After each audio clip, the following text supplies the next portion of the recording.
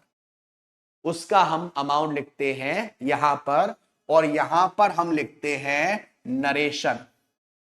Narration का मतलब आपने इस जर्नल एंट्री में क्या करा है। तो दोबारा से समझ लो, डेट में वो तारीख आती है जिस दिन वो ट्रांजैक्शन हुआ। पर्टिकुलर में डेबिट और क्रेडिट किया जाता है। पहले डेबिट, ऊपर डेबिट जो चीज हो रही है उसका नाम लिखा, अकाउंट डेबिट और अमाउंट यहां पर। उसके बाद 2 लगा हुआ है तो ये शो कर रहा है कि हमने उस चीज को क्रेडिट किया है, तो 2 क्रेडिट और उसका अमाउंट यहां लिखा। और नरेशन का मतलब आपने इस जर्नल एंट्री में क्या किया है। अब आपको यह समझना है कि ये जो डेबिट और क्रेडिट है वो कैसे करे जाएंगे। डेबिट कब किया जाएगा और क्रेडिट किसको कब किया जाएगा। देखिए बेटू, समझते हैं। हमारे पास डेबिट और क्रेडिट करने के लिए 2 अप्रोच होते हैं। एक होता है हमारे पास ट्रेडिशनल अप्रोच, जो कि काफी पुराना होता है, पहले से चलता हुआ आ रहा है, आपने सुना भी होगा, गोल्डन रूल्स जिसे कहते हैं। एक होता है हमारा मॉडर्न अप्रोच। मेरे हिसाब से जब आप शेयर्स वाला चैप्टर करेंगे, जब आप डिबेंचर्स वाला चैप्टर करेंगे, तो मेरा सजेशन आपसे यही है कि मॉडर्न अप्रोच को ही फॉलो करें, क्लियर कंसेप्ट को ही फॉलो करें।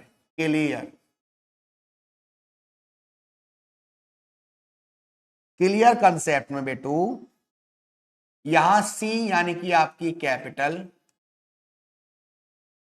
एल यानी कि लायबिलिटी, ई यानी कि एक्सपेंसेस, ए आपकी एसेट्स, आर या आई आपकी इनकम। अब अगर आप क्लियर वर्ड बोलो, अब अगर आप क्लियर वर्ड बोलो, क्लियर क्लियर क्लियर, तो आपको दिख रहा है कि जो CLR ये आपको ज्यादा सुनाई दे रहा है और बचा क्या, एसेट्स और एक्सपेंसेस। यानी कि जब आप जर्नल एंट्री पास करेंगे बेटू, तो कैपिटल, लायबिलिटी और इनकम के रूल सेम होंगे। और जब आप एसेट्स और एक्सपेंसेस की जर्नल एंट्री पास करेंगे तो इसके भी रूल सेम होंगे। सर क्या रूल होंगे? देखिए रूल क्या होंगे। अगर मेरी कैपिटल इंक्रीज होती है तो जनरल एंट्री में मैं उसको कहां पर डालूंगा, क्रेडिट साइड में। क्या कहा मैंने, क्या कहा मैंने? अगर मेरी कैपिटल इंक्रीज होती है बेटू तो जनरल एंट्री में मैं कहां डालूंगा इसको, क्रेडिट साइड में। और अगर डिक्रीज होती है तो जनरल एंट्री में कहां डालूंगा, डेबिट साइड में। दोबारा से समझो, अगर कैपिटल इंक्रीज होती है तो मैं उसे कहां डालूंगा जनरल एंट्री में, क्रेडिट साइड में। और अगर कैपिटल डिक्रीज होती है तो जर्नल एंट्री में कहां डालेंगे, डेबिट साइड में। ये रूल सेम है लायबिलिटी के लिए, ये रूल सेम है इनकम के लिए।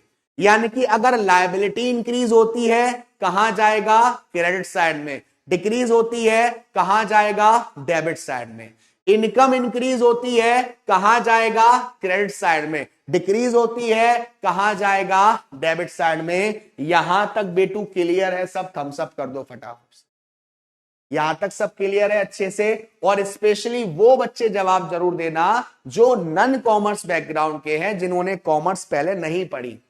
स्पेशली वो जरूर बता देना, पूरा लिख देना कि हम नॉन कॉमर्स से हैं और समझ आ रहा है कि किसको डेबिट यानी पहले लिखना है और किसको क्रेडिट।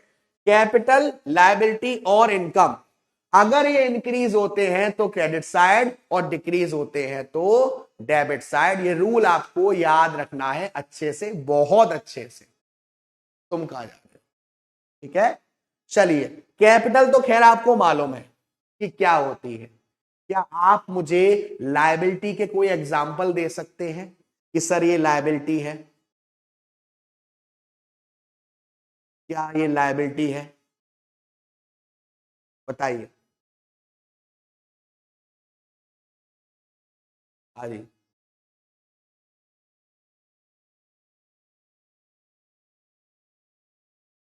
नहीं बेटा, ऐसी बात नहीं है कि कॉमर्स वालों के लिए। भाई कॉमर्स वाला तो मैं, मेरे खून खून में समाया हुआ है भाई।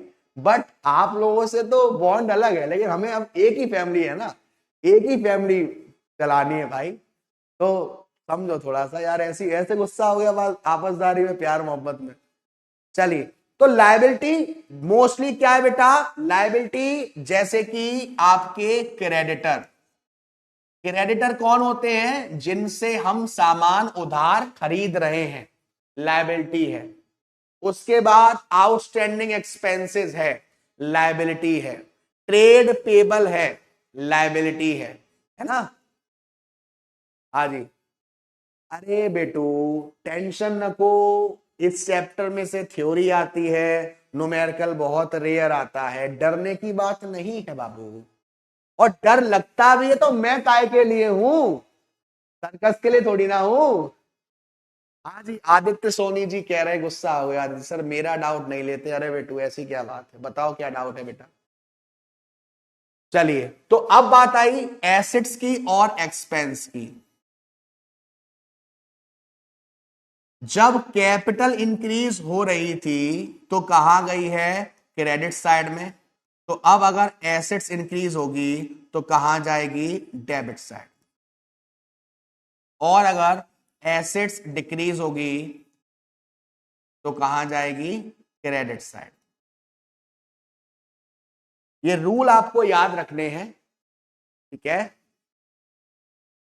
गरिमा जी 5 मार्क्स मायने रखते हैं भाई, ये एग्जीक्यूटिव है, या ऐसे इग्नोर नहीं कर सकते। अगर 5 मार्क्स मायने नहीं रहते तो आपको भी मालूम है कॉमर्स वालों को कि ये पूरा चैप्टर सिर्फ 1 घंटे का था, 2 क्लास में 2-2 घंटे के लेक्चर में नहीं बनता। हाँ जी, है ना बेटू। आदित्य जी ड्राइंग को रिटर्न करते नहीं है, उस पर इंटरेस्ट देते हैं, क्योंकि वो तो कैपिटल में से माइनस हो गई ना बेटू। चलिए, तो रूल दोबारा से समझ लो। Modern approach, clear approach, capital, liability, expense, assets और आपकी इनकम। क्लियर वाला कंसेप्ट अलग और एई अलग, यानी कैपिटल, लायबिलिटी और रेवेन्यू। तो कैपिटल, लायबिलिटी और रेवेन्यू, इन तीनों पर सेम रूल। जब भी ये बढ़ेंगे इनको जनरल एंट्री में क्रेडिट साइड डालोगे, घटेंगे जनरल एंट्री में डेबिट साइड डालोगे। एसेट्स और एक्सपेंसेस सेम रूल, बढ़ेंगे कहां आएगा, डेबिट साइड में, घटेंगे कहां आएगा, क्रेडिट साइड में, ठीक है। चलिए, रुचिका बेटा ये इलीगल का मतलब है किसी को नुकसान थोड़ी ना हो रहा है बेटू। फिक्टिशियस एसेट से कंपनी अपने जो एक्सपेंस कर रही है उसको कहीं ना कहीं मैनेज कर रही है, किसी के साथ गलत, किसी के साथ कुछ पनिशमेंट वगैरह, किसी को नुकसान पहुंचाना नहीं कर रही है, ठीक है। सातक बेटा वो फिर उसके बैंक पर डिजर्व करता है, ठीक है ना, वहां पर एक ट्रेजरी लगती है, अगर जितना पैसा लगाया है उससे ज्यादा निकालना है तो, ठीक है। चलिए ये क्लियर है बेटा मॉडर्न अप्रोच अच्छे से, कि हम किसको डेबिट करेंगे किसको क्रेडिट करेंगे, कब किसको डेबिट करना है कब किसको क्रेडिट करना है, ये अच्छे से क्लियर है। थम्स अप कर दो बेटू एक बार अच्छे से, ये क्लियर है, अच्छे से क्लियर है। ओके रिपोर्ट है बेटू, ओके कोई ना रोके, क्योंकि यही तो है हम सीएस वालों का सिस्टम। क्लियर बेटू अच्छे से, पक्का बाबू, पक्का ना बोले तो एक नंबर बाबा। क्लियर बेटू, ओके। तो ये तो मैंने आपको बताया मॉडर्न अप्रोच, और मैं आपको सजेस्ट भी करूंगा कि जब भी आप जर्नल एंट्री पास करें आप मॉडर्न अप्रोच को फॉलो करें, इससे बेस्ट रहता है, ठीक है। अब आती है आपकी ट्रेडिशनल अप्रोच, ये बहुत पुरानी है, इतनी पुरानी है कि बचपन में जब हमारे यहां कोई घर पर आता था और उसे मालूम पड़ जाए कि इसने कॉमर्स ली है, तो आते आते बस एक ही क्वेश्चन पूछता था, अच्छा कॉमर्स लिए है, बताओ गोल्डन रूल्स क्या होते हैं। यानी कि उनको भी मालूम थे भाई। तो गोल्डन रूल्स जिसको हम बोलते हैं, इन दोनों पर थोड़ा हाईलाइट दीजिएगा बेटा, क्योंकि जो दिसंबर का एग्जाम हुआ था वहां पर एक डायरेक्ट क्वेश्चन आया था 5 नंबर में, और पूछा गया था explain about the golden rules of accounting. एक तो आपके पास ये तरीका है जिससे आप डेबिट या क्रेडिट करते हैं, एक आपके पास ये तरीका है ट्रेडिशनल अप्रोच जिसको हम बोलते हैं गोल्डन रूल्स ऑफ अकाउंटिंग। इसमें क्या होता है, इसमें हमारे 3 अकाउंट होते हैं, एक होता है पर्सनल अकाउंट, एक होता है रियल अकाउंट, और एक होता है, इसको नेक्स्ट पेज पर करते हैं वरना यहां पर खिचड़ी पक जाए, ट्रेडिशनल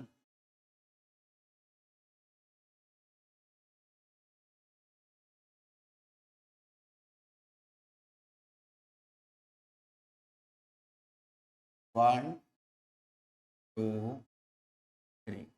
एक होता है बेटा पर्सनल अकाउंट,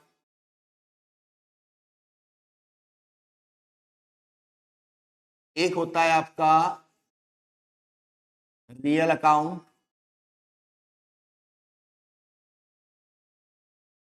और एक होता है आपका नॉमिनल अकाउंट।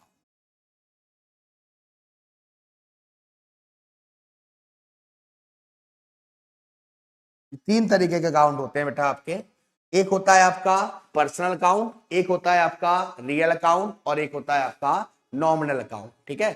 पर्सनल अकाउंट नाम से ही समझ में आ रहा है, पर्सनल यानी पर्सन, ऐसे ट्रांजैक्शंस ऐसे लेन देन जिनको पढ़कर आपको मालूम पड़ जाए कि राम ने ट्रांजैक्शन किया है, रवि ने, मोहन ने, रोहन ने, सोहन ने, बाबू ने, सोना ने, इन सभी ने ट्रांजैक्शन किया है, तो वो किसका पार्ट है, पर्सनल अकाउंट का। लेकिन इसके भी 3 टाइप्स होते हैं, एक होता है आपका नेचुरल,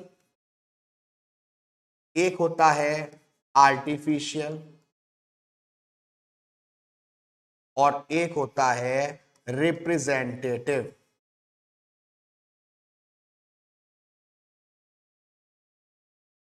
एक होता है आपका नेचुरल, एक होता है आर्टिफिशियल, और एक होता है रिप्रेजेंटेटिव। नेचुरल का मतलब हम लोग, मैं, सार्थक, लक्ष्य, प्रियांशी, हम सब क्या है, नेचुरल है। अगर हम लोग किसी ट्रांजैक्शंस को कर रहे हैं तो हम लोग क्या है, नेचुरल पर्सनल अकाउंट है। अब हम कैसे हुए ये तो सबको मालूम है, ठीक है। उसके बाद दूसरा होता है आर्टिफिशियल, आर्टिफिशियल का मतलब company, firm, businesses, Rohan company, Sohan company, लक्ष्य लिमिटेड, प्रियांशी लिमिटेड, ये सब कौन है, आर्टिफिशियल पर्सनल अकाउंट। और रिप्रेजेंटेटिव क्या होता है सर, रिप्रेजेंटेटिव का मतलब होता है कि कोई ऐसी चीज जो किसी पर्सन को रिप्रेजेंट कर रही है, अपनी भाषा में जो नॉमिनल अकाउंट है उसके आगे या पीछे कुछ नाम लग जाए तो वो रिप्रेजेंटेटिव बन जाता है। जैसे कि आउटस्टैंडिंग सैलरी, एक्रूड इनकम,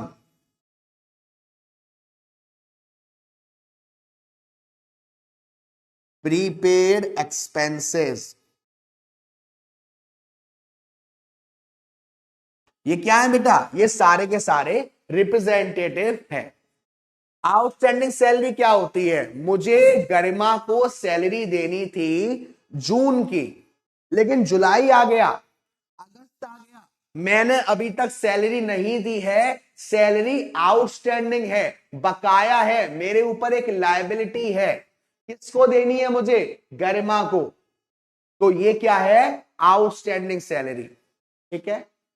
उसके बाद, हाँ जी, उसके बाद एक्रूड इनकम, कोई इनकम मैंने कमा तो ली लेकिन अभी मुझे मिली नहीं है। फॉर एग्जाम्पल वेदांत जी मेरे घर पर रह रहे हैं किराए पर, और वेदांत जी जून रह लिए, जुलाई रह लिए, जुलाई तक इन्होंने मुझे अभी तक रेंट पेड नहीं करा है, लेकिन मैंने इस इनकम को कमा लिया है, अब मुझे मिलना ही मिलना है। तो ये क्या है? Accrued income. Prepaid expenses, recharge करवाते हो ना किसी के महीने से पहले, वो क्या है आपका? Prepaid expenses. कोई खर्चे का पेमेंट पहले कर दिया, सर्विस बाद में ले रहे हो, वो आपके प्रीपेड एक्सपेंसेस। ये लायबिलिटी है, ये एसेट्स है, और ये भी आपकी एसेट्स है, और ये तीनों ही किसका पार्ट है? रिप्रेजेंटेटिव का। तो ये आता है पर्सनल में, आपके नाम, कंपनीज के नाम, बिजनेस के नाम, या ऐसी चीज आपको जो रिप्रेजेंट कर रही हो। इसके लिए रूल ये होता है, debit the receiver, credit the giver.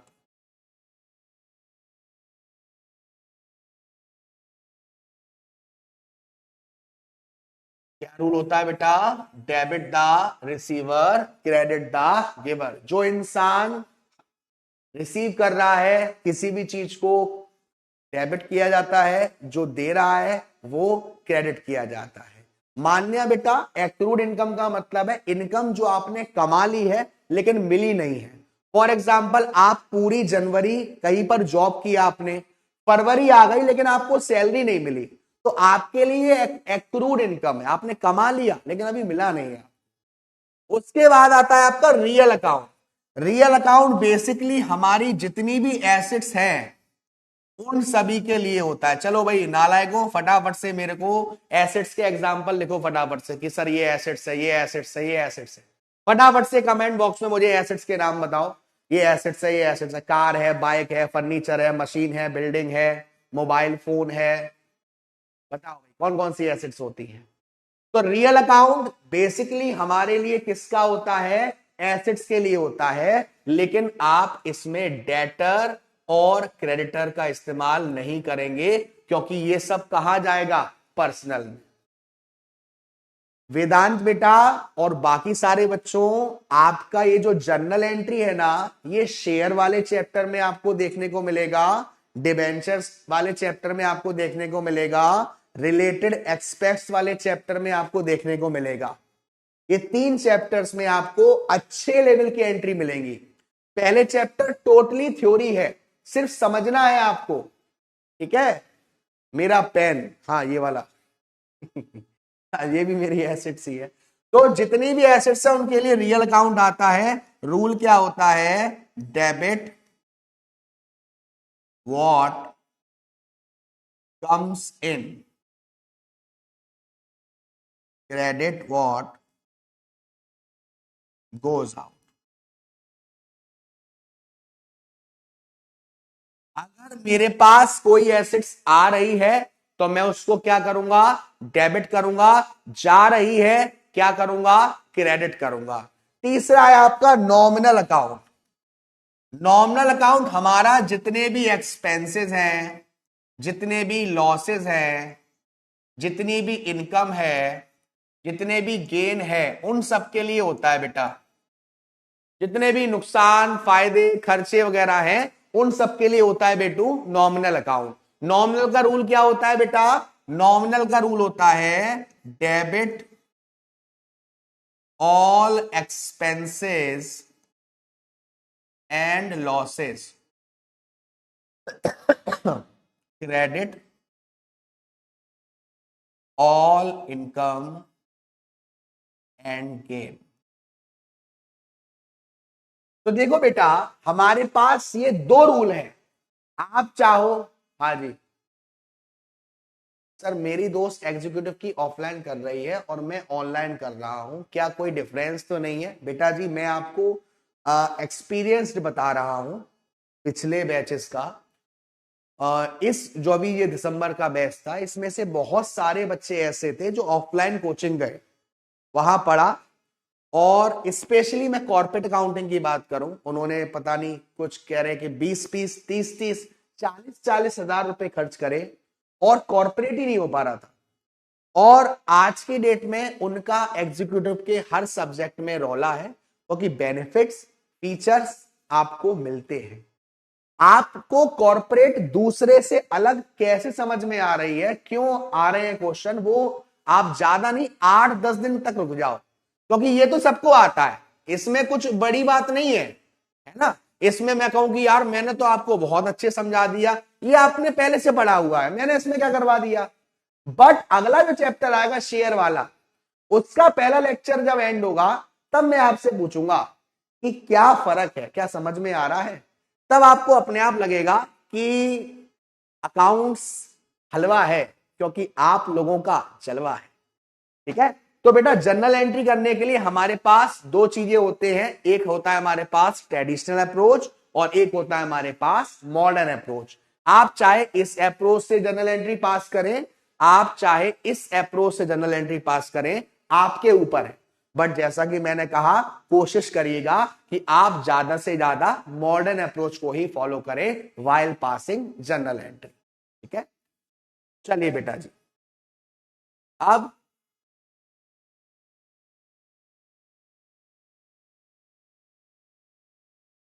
दो कंसेप्ट आते हैं आपके पास। देखिए, अगर मैं अकाउंट्स का पूरा कंसेप्ट अच्छे से कर रहा हूं, अगर मैं अकाउंट्स का पूरा, अगर मैं, हाँ जी, अगर मैं अकाउंट्स का पूरा कंसेप्ट कर रहा हूं, यानी कि मैं जर्नल एंट्री पास कर रहा हूं, जर्नल के बाद मैं लेजर बना रहा हूं, लेजर के बाद मैं ट्रायल बैलेंस बना रहा हूं, ट्रायल बैलेंस के बाद मैं ट्रेडिंग अकाउंट बना रहा हूं, ट्रेडिंग के बाद मैं प्रॉफिट एंड लॉस बना रहा हूं, प्रॉफिट एंड लॉस के बाद मैं बैलेंस शीट बना रहा हूं, तो मैं डबल एंट्री सिस्टम को फॉलो कर रहा हूं। क्या फॉलो कर रहा हूं? डबल एंट्री सिस्टम, यानी कि सारे रूल्स एंड रेगुलेशन फॉलो कर रहा हूं। हर ट्रांजैक्शन दो अकाउंट को इफेक्ट करता है, एक डेबिट और एक क्रेडिट, और मैं वैसे ही रूल्स को फॉलो कर रहा हूं, यानी कि मैं डबल एंट्री सिस्टम कर रहा हूं। लेकिन अगर मैं अपने हिसाब से चल रहा हूं, मैं प्रॉपर जर्नल मैनेज नहीं कर रहा, अपने हिसाब से मैनेज कर रहा हूं, अपने हिसाब से लेजर बना रहा हूं, अपने हिसाब से ट्रायल बैलेंस बना रहा हूं, कुछ चीजों को डाल रहा हूं, कुछ चीजों को नहीं डाल रहा हूं, तो ऐसे केस को हम बोलते हैं सिंगल एंट्री सिस्टम। क्या बोलते हैं बेटा? सिंगल एंट्री सिस्टम, या फिर हम इसको बोलते हैं इनकम्प्लीट रिकॉर्ड्स, क्योंकि बहुत सारी चीजें आपकी ऐसी हैं जो आपने यहां पर लिखी नहीं है। गौरा बेटा, शेयर्स वाला चैप्टर आपका दिसंबर में ही हो जाएगा, ठीक है? नहीं नहीं, दिसंबर में, हाँ शायद दिसंबर में हो जाए। चलिए, यहां तक क्लियर है बेटू सबके? सबके फटाफट से भाई लाइन लगा दो कमेंट की, यार कहां चले गए नालायको? हाउ द जोश, हाय सर। और आपके सामने आपके भाई सर कहां चले जाते हैं नालायको? खाना खाने गए अकेले अकेले हैं? अकेले अकेले खाना खा रहे हो? मुझसे तो पूछ भी नहीं रहे हो। सही है सही है, यही थी दोस्ती, यही था प्यार। अब की बार 100 नंबर बार। तो बेटा, अगर मैं सबको फॉलो कर रहा हूं, जर्नल को फॉलो कर रहा हूं, लेजर को फॉलो कर रहा हूं, ट्रायल बैलेंस को फॉलो कर रहा हूं, सब चीज अच्छे से चला रहा हूं, इट मींस मैं डबल एंट्री सिस्टम को फॉलो कर रहा हूं। अगर मैं किसी भी रूल को फॉलो नहीं कर रहा, अपने हिसाब से फॉलो कर रहा हूं, तो मैं सिंगल एंट्री सिस्टम को फॉलो कर रहा हूं। ठीक है, तो देखो यहां पर कहा गया है single entry book keeping also known as single entry accounting is a method of book keeping that relies on a one side accounting to maintain financial information. यानी कि मैं अपने तरीके से रूल्स को बना रहा हूं, अपने तरीके से रूल्स को फॉलो कर रहा हूं, किसी चीज को ले रहा हूं, किसी चीज को नहीं ले रहा हूं, तो वो मेरा क्या है, सिंगल एंट्री सिस्टम। यानी कि मैं इसे इनकम्प्लीट रिकॉर्ड्स भी बोल सकता हूं। और मैं सभी रूल्स एंड रेगुलेशंस को फॉलो करता हूं, तो उसे मैं बोलता हूं double entry system. Double entry क्यों? क्योंकि हर ट्रांजैक्शन दो चीजों को इफेक्ट करेगा, एक कहीं पर डेबिट हो रहा है और एक कहीं पर क्रेडिट हो रहा है। हर ट्रांजैक्शन दो एक्सपेक्ट लेके चलता है, कुछ बढ़ रहा होगा तो कुछ घट रहा होगा, कुछ डेबिट होगा तो कुछ क्रेडिट होगा। तो ये 1494 में ये महान शख्स थे हमारे लूका पचौली जी, जिन्होंने आपको ये जो डबल एंट्री सिस्टम है, अकाउंट्स के फादर इनको कहा जाता है। उसके बाद कुछ कंसेप्ट्स हैं आपकी अकाउंटिंग के जो आपको आना जरूरी है, आना चाहिए। एक बार देख लेते हैं कौन कौन से कंसेप्ट हैं, कौन कौन से प्रिंसिपल्स हैं। सबसे पहला कह रहा है एक्रूरल कंसेप्ट। सर एक्रूरल कंसेप्ट का मतलब क्या होता है? मेरे प्यारे प्यारे बच्चों, मुझे बताओ हमारा फाइनेंशियल ईयर शुरू कब होता है और खत्म कब होता है? सर फाइनेंशियल ईयर शुरू होता है 1 अप्रैल को और खत्म होता है 31 मार्च को। तो जब मैं अकाउंटिंग करता हूं ना, जब मैं अकाउंटिंग करता हूं, तो अकाउंटिंग करने के लिए मेरे पास दो तरीके हैं, एक है कैश बेसिस और एक है एक्रूरल बेसिस। सर दोनों में फर्क क्या है? दोनों में फर्क यह है बेटा जी कि कैश बेसिस में मैं ट्रांजैक्शंस को जब ही रिकॉर्ड करूंगा जब मेरे पास पैसा आएगा या मेरे पास से पैसा जाएगा। मेरे पास से पैसा जाना था, गया नहीं है, मेरे पास पैसा आना था, आया नहीं है। तो अगर मैं कैश बेसिस से रिकॉर्ड कर रहा हूं, तो अगर पैसा जाना था, गया नहीं है, पैसा आना था, आया नहीं है, तो कैश बेसिस के हिसाब से मैं उसको रिकॉर्ड नहीं करूंगा। लेकिन एक्रूरल बेसिस के हिसाब से पैसा आना था, आ गया है, जाना था, चला गया है, ये तो रिकॉर्ड करूंगा ही करूंगा। इसके साथ में पैसा आना था, आया नहीं, एक्रूड है, जाना था, गया नहीं, आउटस्टैंडिंग है। भले ही गया नहीं लेकिन आया तो था, रिकवर तो हुआ था, तो एक्रूरल बेसिस के हिसाब से हम इसको रिकॉर्ड करते हैं। ठीक है, तो an accrual is a journal entry that is used to recognize revenue expense that have been earned or consumed respectively related to which cash amount have yet been received or paid out। पैसा मिल गया है या मिलना था, आ गया है या आना था, एक्रूरल में आप सब रिकॉर्ड करोगे। ठीक है बेटा जी, छोटी सी रिक्वेस्ट है, आप ग्रुप्स की बातें, इसकी बातें कर लेना बाद में बेटा, पहले थोड़ा सा पढ़ लेते हैं, उसके बाद आप ग्रुप्स वगैरह जो भी आपके चल रहे हैं आप आराम से बात कर लीजिए बेटू। ठीक है, सब लोग कहीं ना कहीं पर हैं, टेंशन मत लो। ठीक है, चलो उसके बाद नेक्स्ट है आपका कंजर्वेटिज्म कंसेप्ट। सर ये कंसेप्ट क्या कहता है? ये कंसेप्ट आपसे कहता है कि हमारा जो बिजनेस है वो अनप्रिडिक्टेबल है। भविष्य में कोई भी घाटा हो सकता है, भविष्य में कोई भी लॉस हो सकता है, और अगर आपको कुछ घाटे ऐसे मालूम है जो होंगे ही होंगे, तो आप क्या करो, पहले से इसके प्रोविजंस बना लो, पहले से इसके लिए रिजर्व बना लो, ताकि जो घाटा होना वो उस समय आप कवर कर सको। मेरे प्यारे प्यारे बच्चों, मुझे बताओ कितने बच्चे ऐसे हैं जिन्होंने मुझसे शादी करोगी मूवी देखी है? बताओ बेटा। अरे नालायकों, बताओ फटाफट, कितने बच्चे ऐसे हैं जिन्होंने मुझसे शादी करोगी देखी है?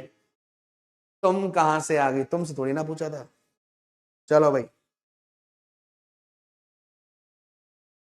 कितने बच्चे ऐसे हैं जिन्होंने मुझसे शादी करोगी मूवी देखी है? टेनिस बेटा, एक्चुअल कंसेप्ट का मतलब होता है अगर आपको पैसा देना था दे दिया है, पैसा आना था आ गया है, नहीं गया है या नहीं आया है, एक्चुअल में रिकॉर्ड करेंगे। देखिए, आपने देखा होगा सलमान खान ने वहां पर 3 गुल्लक बनाई हुई थी, शादी के लिए, बहन की आंखों के लिए, माँ की मतलब माँ की आंखों के लिए, बहन की शादी के लिए। ठीक है, तो ये जो गुल्लक थी, जो भविष्य में खर्चा आ सकता है, अचानक से कैसे आएगा, उसके लिए उन्होंने क्या बना रखा है, प्रोविजन बना रखा है। तो उसको हम क्या बोलते हैं, कंजर्वेटिज्म कंसेप्ट। यानी कि अगर आपको लगता है कोई खतरा, कोई घाटा, कोई एक्सपेंस भविष्य में आएगा ही आएगा, तो पहले से तैयारी करके चलो, ताकि जब वो एक्चुअल में आ जाए तो आपके पास उतना पैसा हो। उसको हम बोलते हैं कंजर्वेटिव कंसेप्ट। ये जितने भी हम प्रोविजंस बनाएंगे, वो जितने भी हम रिजर्व बनाएंगे, ये सभी हम इनके वजह से बनाएंगे।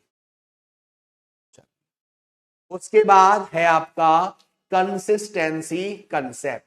कंसिस्टेंसी कंसेप्ट का मतलब होता है बेटा, फॉर एग्जाम्पल मैंने इस साल अपनी मशीन में जो डेप्रीशिएशन लगाया वो किसी मेथड से लगाया, अगली साल भी लगाना पड़ेगा। इस साल मैंने दिवाली पर अपने जो वर्कर्स हैं उन्हें 10% का बोनस दिया, अगली साल भी 10% का बोनस देना पड़ेगा।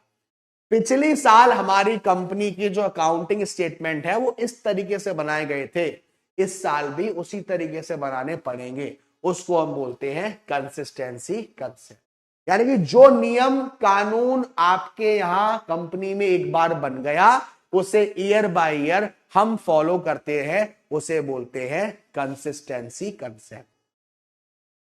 एंटिटी कंसेप्ट, ये मैंने भी आपको बताया था ना कि मालिक जो बिजनेस में पैसा लगाता है, बिजनेस उसे कैपिटल के रूप में मानता है, तो ये एक एंटिटी कंसेप्ट होता है।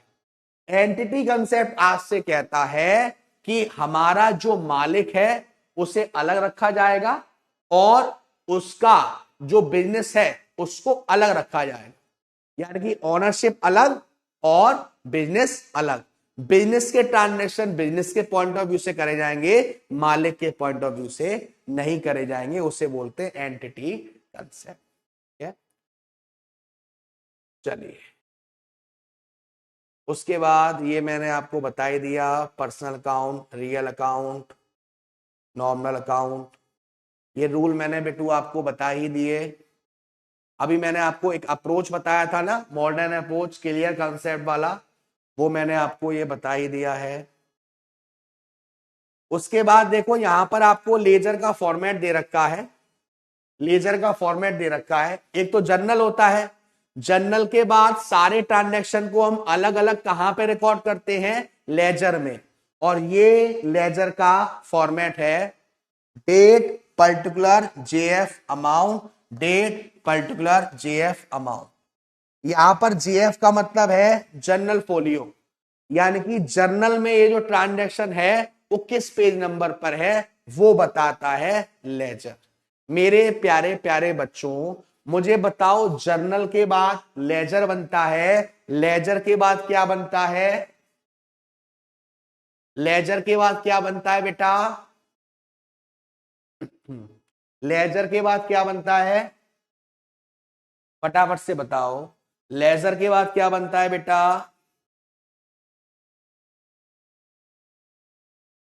ट्रायल बैलेंस बनता है।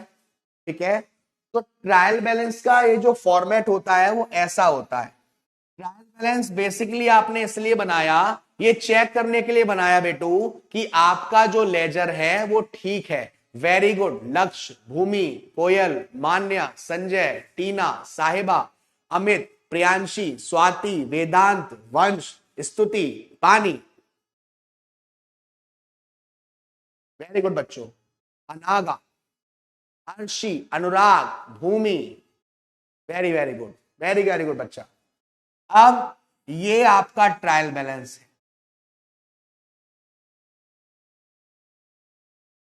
यहां पर होता है नेम ऑफ अकाउंट,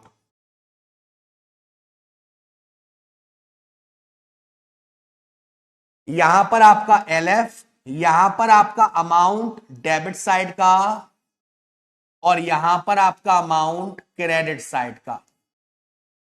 ठीक है, मैंने आपसे कहा कि हर चीज डेबिट भी गई है और हर चीज क्रेडिट भी गई है।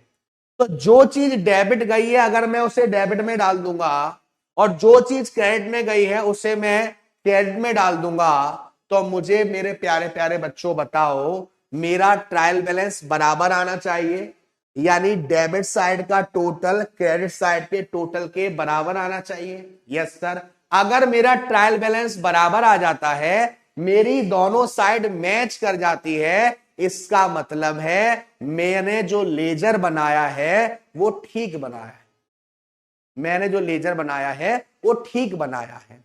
तो इसमें कुछ मेथड आपको दे रखा है। सबसे पहला है टोटल मेथड, जिसे हम बोलते हैं ग्रॉस ट्रायल बैलेंस। उसके बाद बैलेंस मेथड, जिसे कह रहे हैं नेट ट्रायल बैलेंस, और फिर तीसरा है कंपाउंड मेथड।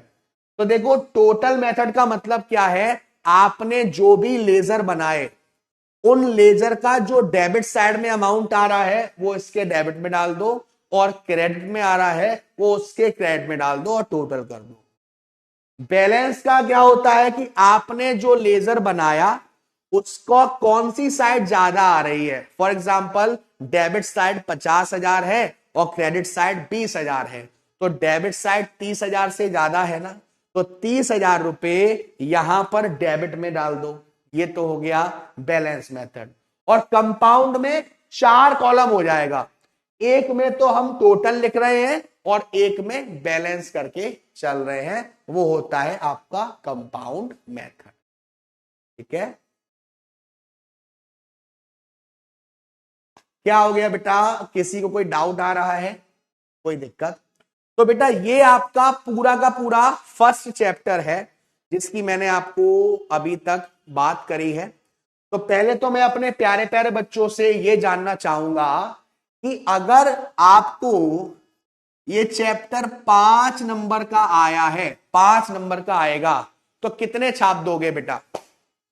5 नंबर में कितने नंबर छाप दोगे इस चैप्टर में से, बताइए, बताओ बेटा। भूमि बेटा क्या रिपीट करना है? अगर 5 नंबर का ये चैप्टर आ गया बेटू, तो कितने, हाँ जी, कितने नंबर छाप दोगे? बच्चे कह रहे हैं मेथड्स को रिपीट कर दो। कोई बात नहीं, देखो बेटा, मान लो मैं ये ए का लेजर बना रहा हूं और ए के डेबिट में 20,000 रुपए है और ए के क्रेडिट में 40,000 रुपए। राइट, ये लेजर है बेटा, ये कोई लेजर है, पूरे 5 आ जाएंगे। वेरी गुड, शेफाली, स्वाति, गरिमा, तुल्या, ईशिका, भूमि, दिशा, बहुत अच्छे बच्चों। कहां गए बाकी नालायकों? 5 में से 5 आने चाहिए, 4 में भी काम नहीं चलेगा। हाँ, क्योंकि रोला ऑन द टॉप है, रोला ऑन द टॉप होना चाहिए। गौरव, तनु, लक्ष्य, निशांत,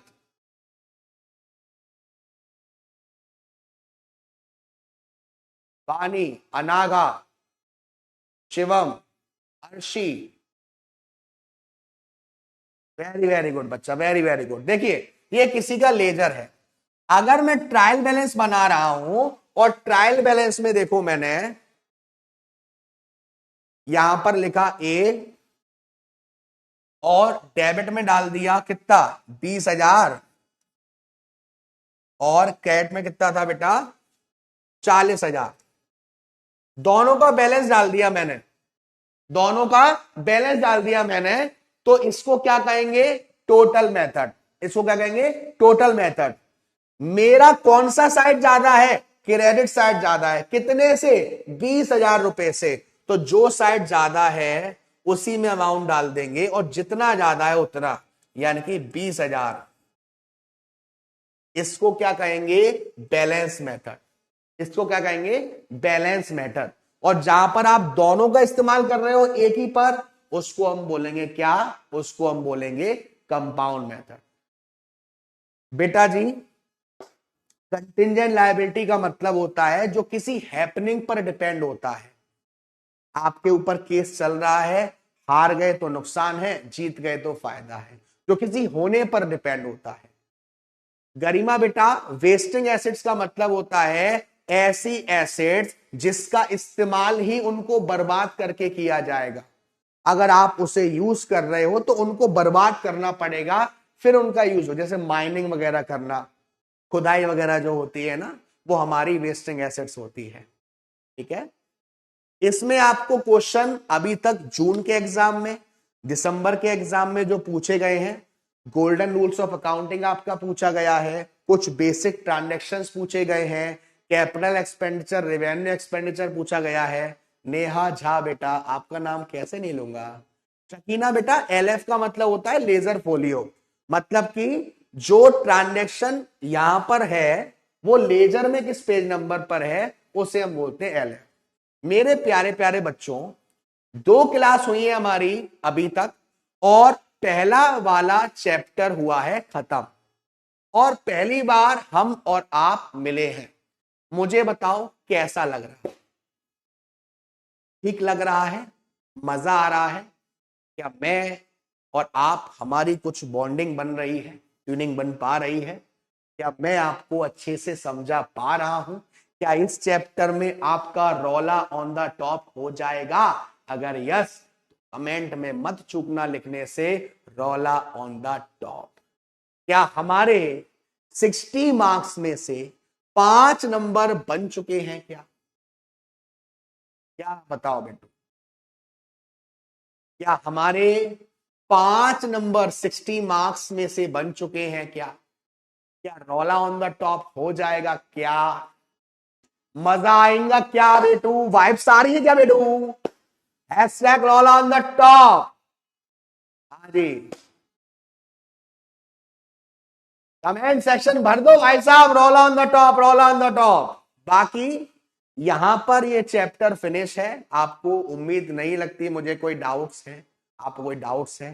फिर भी डाउट हो तो आप कहीं भी मेरे से कनेक्ट हो सकते हो बेटू। आप यहां पर कनेक्ट हो सकते हो, आप जो भी सोशल मीडिया हैंडल्स यूज करते हो वहां पर कनेक्ट हो सकते हो। मुबारक हो, 5 नंबर मिल चुके हैं अपन को।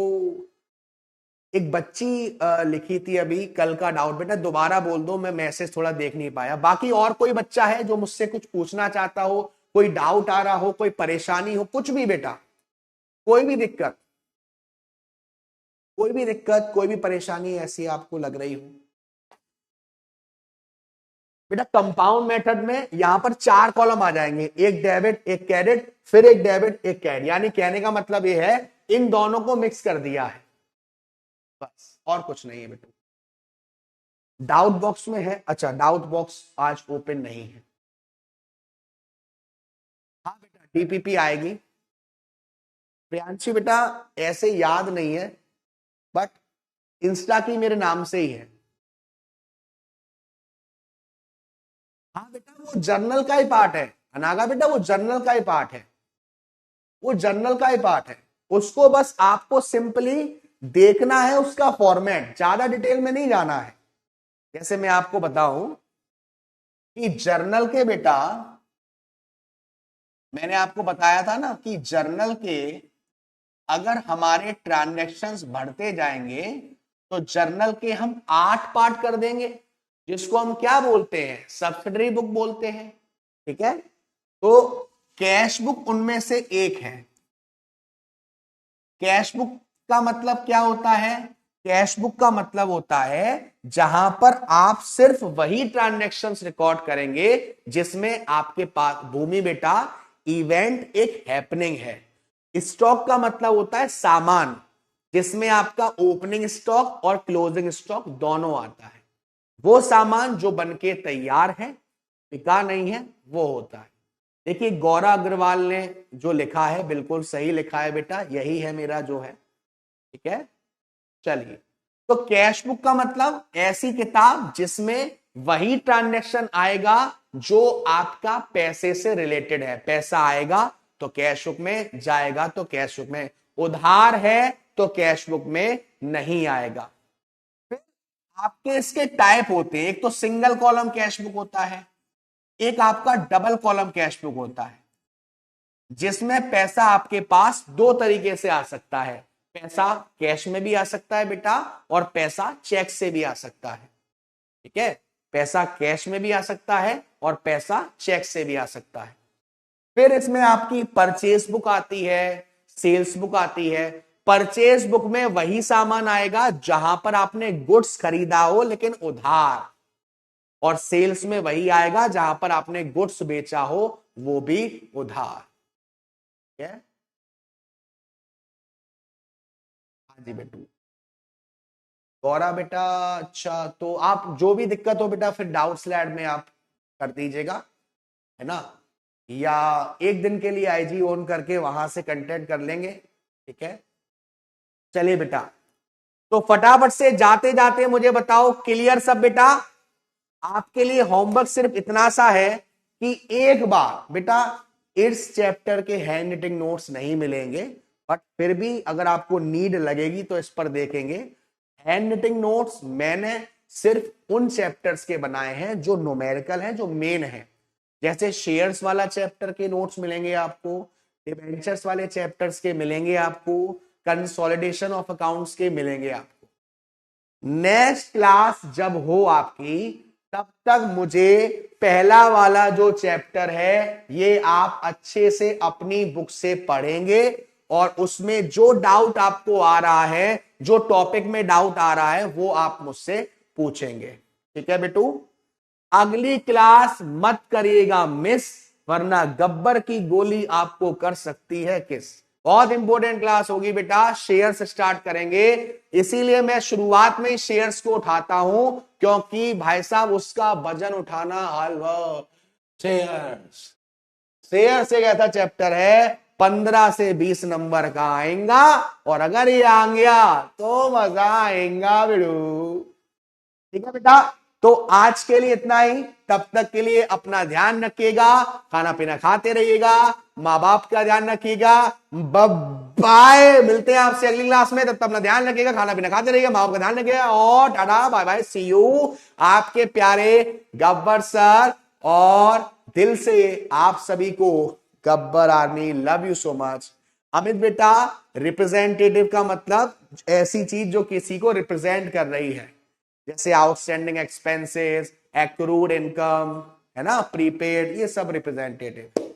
लव यू सो मच बच्चों, ध्यान रखिएगा, खाते पीते रहेगा, पढ़ते रहिए, मतलब खाते रहते, पीते पीते मत रहेगा। हैशटैग राला ऑन द टॉप। बाय, मिलते हैं जल्दी बेटू, बाय।